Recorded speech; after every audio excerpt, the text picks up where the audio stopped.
Hi guys, I'd like to talk to you now about how much you should be expecting to pay for a laptop screen repair.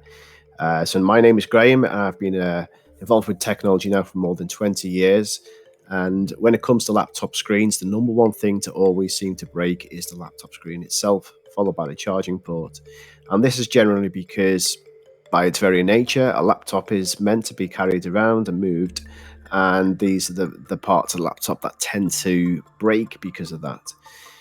Now, how much does it actually cost to repair a laptop screen? Well, it's made up of two factors really. It's the cost of the screen itself plus the labour charge.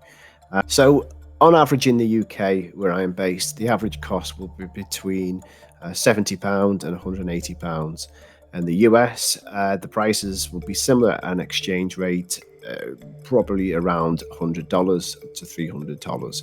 But in both cases, it depends on where you take it and how much they charge for the labour element, and obviously how much your parts will be for the screen itself. You can expect on average to pay between £40 and £70 for the labour in the UK, which is roughly about $60 to $100 in the US. And it's the make and model of your laptop which will determine the actual price of the screen.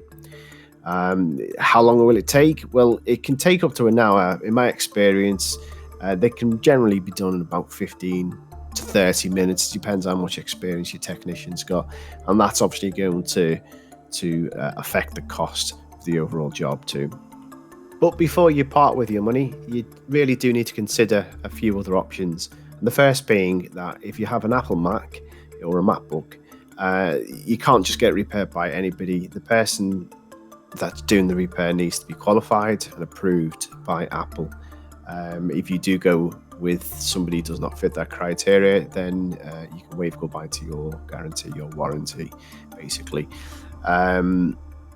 Talking of warranties, the second point is you need to check your warranty details and or your insurance before going ahead with replacing your laptop screen, because you may be covered already, and you may not need to carry out the replacement yourself. Obviously, there's a factor of how quickly you need it doing to take into account. Number three is that there are plenty of online places where you can send it these days. There's lots of websites that allow you to send your laptop off to be repaired. This has the downside; they tend to be a little bit more expensive for the service, and obviously the turnaround time is a little bit longer too. So if you can bear to be without it for that amount of time, it might just be a convenient service for you, especially given the current times with lockdown situations, everything else, shops being closed and whatnot. This is a good option.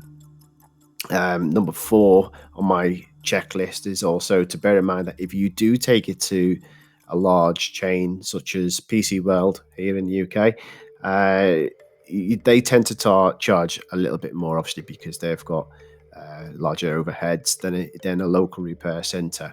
And again, it's just because they've got lower overheads, so it tends to be a cheaper service. My personal recommendation, my fifth and final point, is to do it yourself.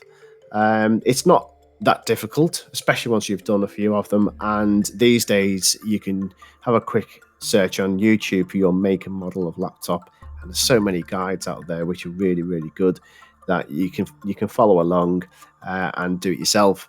Here on TechMoz, I do have a generic replacement guide, which you can scroll down if you're reading the article and see it's quite an old video now, but it still stands up, where I take apart 3 different laptops just to show you the differences and the similarities between the different makes and models.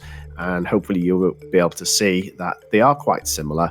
There are some differences, but generically speaking, they're similar. And you can follow along and learn to take apart any laptop screen and apply that knowledge in any way you see fit. Okay, guys, I hope that's been useful for you. Don't forget to hit the like button and subscribe and leave a comment below.